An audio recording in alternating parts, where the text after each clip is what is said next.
Welcome back, guys, and thank you for tuning in. Today we're going to bring you along on Pasture Poultry at Polyface Farms.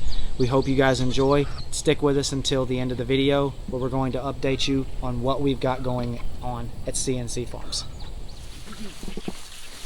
All right, so cow patties, if you all noticed, broiler shelters are hard to pull through tall grass. I'm going to show you how to move these in a minute, which you might already know since you have some of these.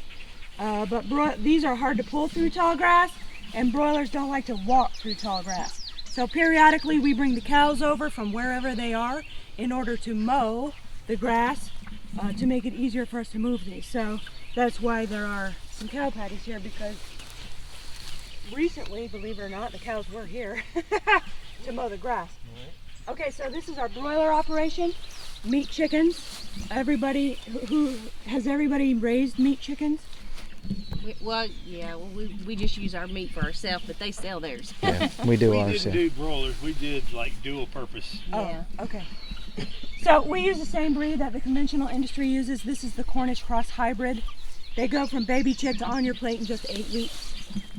Very fast. It's even faster in industrial poultry houses because they're managing the movement of the animals inside those houses so that they don't move and so they don't burn calories. So anyway, our broilers spend 3 weeks in the brooder. You're all familiar with the brooder? Mm-hmm. 3 weeks in the brooder. Then when they're 3 weeks old, they come out here into what we call a broiler shelter. Y'all are probably all familiar with why a broiler needs to be inside a shelter rather than willy-nilly out free ranging. But basically these provide protection from weather and predators at all times, which broilers need, because really they grow so big so fast they don't have any kind of fighting chance against predation or anything like that. And then also, especially when they're young, weather can, getting overly wet. We had that happen to us. Yeah, that can be a problem. So that's why we keep them in a shelter. So 3/4 of the roof obviously are metal, providing shade from the heat and protection from rain. 1/4 is mesh so they can sunbathe if they want, and obviously they're getting grass and fresh air and bugs. So what we like people to understand about all of our farming enterprises can be summed up by 3 M's. This applies to everything we do, but I like to talk about it here because it really makes sense what I'm talking about. So the farming we do is mobile, modular, and management intensive. And again, I'm going to cover it here, but this applies to everything we do. So the mobility of what we do is more like the portability of our infrastructure. So 90% of our buildings, including things like this, can be driven down the road, either because they're on wheels, like the Eggmobile, which we'll see later, or because we can load them on a trailer and drive them down the road. This is important because does anybody know what the average age of the American farmer is? 40 plus. Older. 60 plus. And that's weird and old for the average age of an industry. And the reason older farmers can't get out is because younger farmers can't get in. And the biggest thing keeping people from getting into farming is the cost of land. So what we like to do is teach people to start farming by renting land if you can't afford it at this time. So, but if you are renting land, do you want to put permanent infrastructure like an industrial poultry house on a piece of rented land? No. It's probably your goal and desire and dream maybe to buy your own land in a few years. So you want to be able to take your stuff with you, or your landlord could say, hey, I got to sell the farm, it's an emergency, you got to go. So it's really good if you can load your stuff onto a trailer like these and drive them down the road. So these need to be driven down the road empty, so not with chickens in them. Okay, so that's the mobility or portability of what we do. Mobile, modular. Modular means start small, scale up. An industrial poultry house, for example, is not modular. That is a gigantic, all-in, most likely debt investment of about $1 million just to start your poultry business. That's very hard debt to ever get out of. Farmers have a hard time ever overcoming that debt because how do you overcome that debt? That's a big debt. Plus, those poultry houses require a lot of updating and upkeep, which is very expensive, making it even harder to get out from underneath that debt. So these, on the other hand, cost significantly less than that. Start with one. Probably it's costing about $400 to build one right now, given the cost of stuff right now. So start with one, fill it with chickens. This holds 75 broilers. It's 10 feet by 12 by 2 feet, 75 broilers. Sell your chicken. Now you have enough money to build a second shelter. So this is a way to start your business small and scale it up as you have the means, as you have the desire, as you build your market. Do I want to hire people? Is this for a business or just my family? You know, you can decide whether to expand or even contract if you want to, using this kind of modular infrastructure. Mobile, modular, management intensive. Management intensive is the movement of the animals across the landscape. So we talked about pigs, they move about every week or every 2 weeks. We'll talk about cows, they move daily. Eggmobile moves every day, every other day. In the case of the broiler shelter, we move every single shelter forward, one full spot every single morning. So do you have a dolly that you use with your shelters? No, ours just rolls or slides across the ground. Okay. So here we make these custom made dollies here on site. Let's start.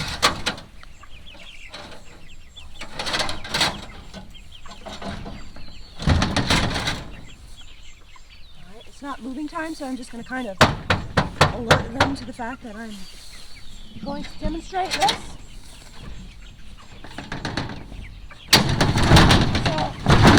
Goes underneath the back of the dolly to get it off the ground by an inch or two. Next, if I was going to move them, I'd come here. I'd open this up. I'd take out their feeder, carry it down here, set it down here, because when I'm done moving the shelter, the door is going to be down here. Then I come here and move this one full spot forward, which I can do by myself because of those wheels. Now also, by tomorrow morning, this will hopefully be a lot emptier. And so you move the shelter before you fill up the bucket. But they just did morning chores, so the bucket's full. So it's a little bit heavy right now, but you get the idea.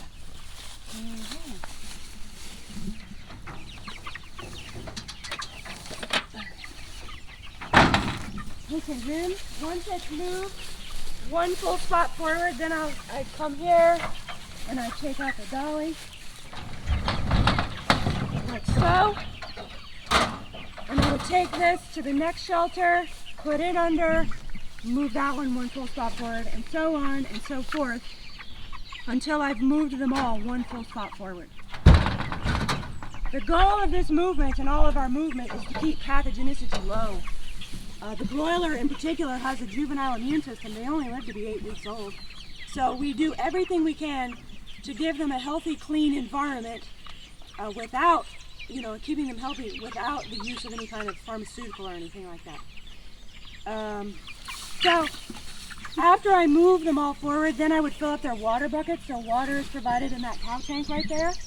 It's full of water. You just fill up 2 5-gallon buckets, tote those to every shelter, filling up these buckets.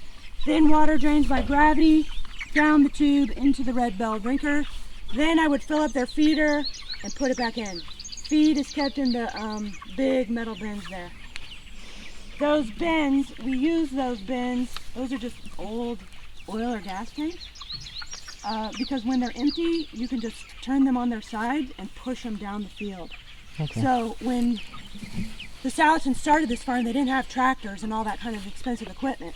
And so they had to do things kind of cleverly without the use of that stuff. So one thing they did was come up with these, pushable feed bins so that you didn't need a tractor to move the feeder. Then the feed trucks would just come out here and fill those up when they're empty. Okay, so now notice the diagonal arrangement. This is so that no shelter overlaps any other shelter. They are not touching their poop. So it's a completely clean place for them, but we're covering every square foot of the pasture with valuable nitrogen-rich poultry manure. So no overlapping, but no gaps of fertility coverage, and you get more use out of your lateral space. So you could put these side by side, but you'd have to leave a gap in between them in order to service your shelter. Meaning, you're wasting space in your field. You know what I'm saying? You could only say maybe do 10 across instead of 12 if you do them diagonal or something like that. Okay, so we're management intensive, but we're not pharmaceutical intensive here. We don't, do antibiotics or drugs or things like that. We're management intensive, but we're not commercial fertilizer intensive, which is good right now because fertilizer is hard to get and it's very expensive. All of these animals have a lot of fertility coming out of their butts. So as we move them, we are also distributing the fertility across the land. We're management intensive, but we're not chemical pesticide intensive. So because we move the animals, we are preventing the buildup of urine and manure, which attracts pests. But as we move them, we're distributing the urine and manure evenly. There's no buildup to help prevent the attraction of pests. And then also certain animals help deal with pests, like chickens eat bugs and stuff like that. So, and then we'll talk about the eggmobile, how they help the cows with bugs and things like that. So, management intensive is a trade-off for a lot of this other stuff. Any questions? What kind of feed do you guys use for them? Again, it's just a non-GMO broiler feed from Sunrise Farms. Okay. So, corn, whole roasted soybeans, oats. And then, again, Sunrise Farms is our feed mill. Okay. You can go to their website and see the exact components. Okay. It looks very similar to what we feed ours. Very similar. And that's about what we get. We get a local feed for ours. They supply ours too. So yeah. So these don't lay eggs? No, they can. We've got one at our house that lays eggs. Her name's Big Bertha. Yeah. Old. Yeah. She's about a year old. She didn't go through the process the first time, and we've had 2 more processes since. But she was itty bitty, teeny tiny when it was process day. She was about as big as they are. We let her, and she gets around fairly good for being a. She's hefty. Bird. Yeah. Yeah. A lot of times these won't survive to old enough to start laying eggs because they're built to grow very, very big, very fast, which their body really cannot sustain for a long time. Well, and we also feed our laying hens once a day. Yeah. So she gets that food and then that's it. That's it. And then she's she's out forced to go out in the grass and graze and walk She and gets stuff. a little bit of extra. Oh yeah. And she's really they're really sweet birds. She They're lays not a big egg though. Yeah, it's probably roughly around that big, about that big around, Big yeah. Bertha. And it's not a double yolk either. So we were very surprised when we cracked that first egg, and it wasn't a double yolk egg. So yeah, they're and she lays them once a day too. White egg? And it's brown. No, brown. It's brown. I figured they'd lay a white egg. She's an anomaly. Yeah. We had another one that was tiny, didn't get the growth She didn't hormone grow at all. and didn't grow at all, and a hawk got a hold of her. But She stayed she's about, you see that one right close to that ran just now? Yeah. She stayed about that size. Okay. And then when it was time for her to start laying, like maybe 2 weeks before she would have started laying, a hawk came by and all we saw were feathers. Oh. How long until you guys will put the chickens back on this paddock, this run? Year. A year? Broilers only touch a piece of land once a year. Okay. So this season we started out at the end of this field. Okay. Move, multiple batches, all the way until they reach the end of reach that end of the field. Okay. We'll time it. We'll get the chickens out. We'll butcher them. We'll load these on a trailer. Take them to the end of this field over there. Finish out the season over there. So broilers only touch a field once a season. So 8 weeks. 8 weeks. How far are these into the process? These are probably 5 weeks. Yeah. Yeah. Their last 2 weeks they grow just- the most. Yeah. It's They it's balloon insane. up. They consume the most feed in 2 weeks. The last 2 weeks they're alive than they do the whole time they're there. We're feeding in the last 2 weeks. We're feeding them twice a day. Yeah, it's like. And then the last day we hold off. So how many times do you guys feed a day? Same. Same? This time of year, this time probably just once a day. Yeah. But once they're bigger, twice a day. Mm-hmm. Okay. And then, of course, the day before. Yeah, you don't want to feed them Processing. because then you get all the Mm-hmm. Poop and junk. yeah. We made that mistake one time. They still. What'd you guys think about that? Amazing. It's amazingly easy to do. She told you guys the 3 M's. You guys got to come along with us as we adventured at Polyface Farms. Also, we want to update you on the channel. So we are getting ready to upgrade this. We're going to be upgrading our camera. We're going to be upgrading our mic. We're upgrading our video editing software. We're upgrading everything to give you guys the best footage possible on our journey onto the farm. So a lot of you guys are probably wondering about the farm that we just purchased. It is purchased and we are getting ready to start on it. The reason why we have not started on it is because we had to purchase some assets, including with purchasing the farm. We had to purchase a truck, a trailer, and some chainsaws and some other assets along with it. Those assets are purchased. We're getting ready to start next weekend, so tune in to the next videos. We also want to thank you guys for coming over from the Abundance Plus community. We posted in there, and man, people were just flooding in like crazy. And wow, was it awesome, and did it bring a smile to all of our faces here in our family. So with that being said, guys, we want to thank you guys, and we'll see you guys on the next one. God bless you.